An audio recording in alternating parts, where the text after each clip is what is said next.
Meet John. John is a farmer who has been struggling to increase his crop yield.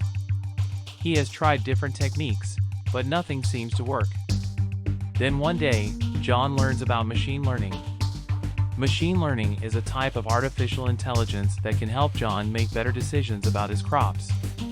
By analyzing data from different sources, machine learning algorithms can identify patterns and make predictions about future outcomes.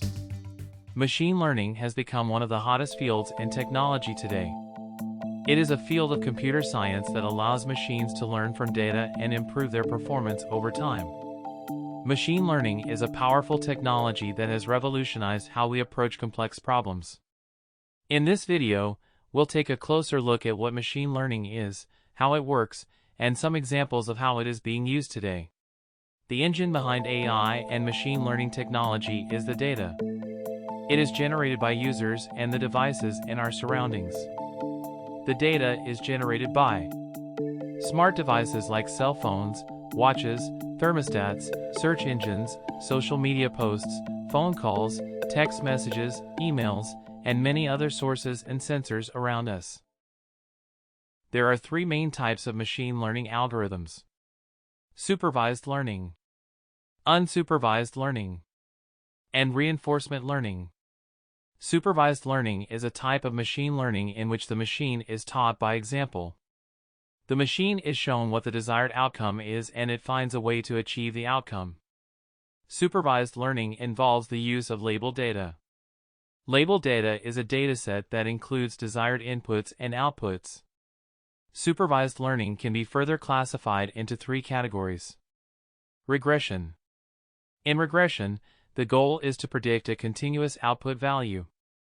For example, predicting the price of a house based on its size, location, and other features. Classification. In classification, the goal is to predict a discrete output value.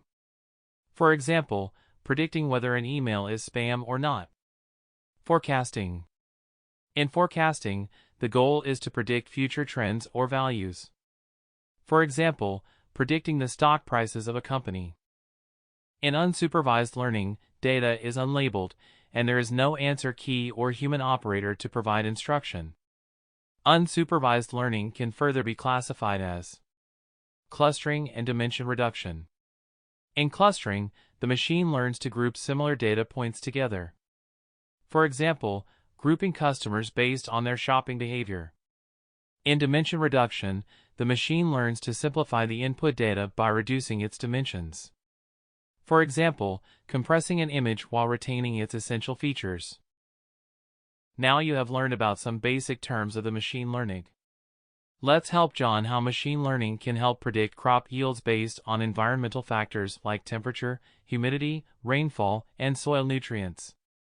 The first thing John needs is the dataset. Luckily, he has data from his previous harvests that he can use to train a machine learning model to predict his yield accurately.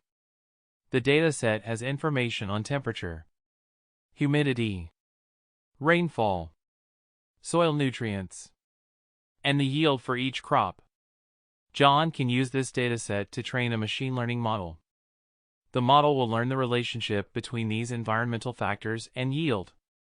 Once the model is trained, John can input the environmental factors for the current harvest and get an accurate prediction of the yield. This way, John can make informed decisions and maximize his profits. Before we proceed, let's discuss one more important concept of training and test data. Imagine a square chocolate bar, where each row and column represents a feature of our dataset, such as temperature, humidity, rainfall, and soil nutrients. The number of squares in the chocolate bar represents the number of data points we have. In the John's dataset, temperature, humidity, rainfall, and soil nutrients are all considered the features and yield is the output or target variable. Now, we want to train a machine learning model to predict the yield of a crop based on these input features. We first need to split our dataset into two parts, training data and test data.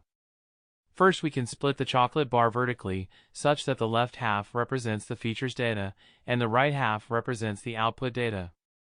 We then further split each dataset into two parts: the actual training data and the test data. This is like splitting the left half of the chocolate bar into two parts horizontally, with the top half representing the training data and the bottom half representing the test data. The model is trained on the training data, and the performance is evaluated on the test data. This process is repeated until the model performs well on both the training and test data. In summary, the training test split in machine learning is like dividing a square chocolate bar into different sections to represent the different parts of our dataset used to train and evaluate our model. Let's use the chocolate bar example and split the dataset John has to get started. First, we divide the dataset vertically to separate input and output variables. We called them X and Y. Second, we divide each dataset horizontally to get X train, X test, Y train, and Y test. Let's now develop a machine learning model and feed this dataset to predict future crop yield for this year. Here is a Python code for machine learning that John can use. The first step is to import the necessary libraries for the code to work. Pandas is a library for data manipulation, and scikit-learn is a library for machine learning. Next, here is the code to read the dataset which John has. This code reads in the CSV file named cropdata.csv and loads it into a pandas data frame. The data.head function is used to display the first few rows of the dataset. After reading data, now let's split the data into training and test data by using the train test split function. The train test split function from scikit-learn library is used for this purpose. Here, 20% of the data is used for testing, and the remaining 80% is used for training. This code splits the dataset into the features and the target. The target variable is yield, and the features are all the other variables in the dataset. Now it is a time to build and train a model. This code creates a linear regression model using scikit-learn's linear regression function and fits the model to the training data using the fit function. Key point to remember: whenever you see a word fit, it means training a model. Finally, John can do predictions using the test data using the predict function and calculates the accuracy of the model using the score function. Let's run this code in Google Colab Notebook.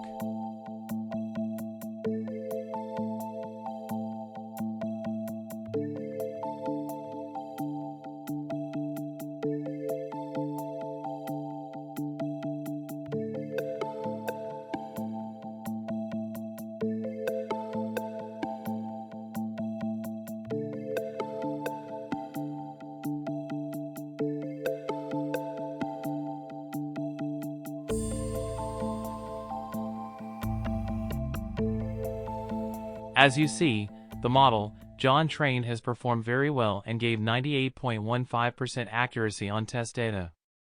Let's now use this data to predict the future yield for the current year's environmental variables which John has collected as a data input and find out what yield he will get in kilograms per hectare.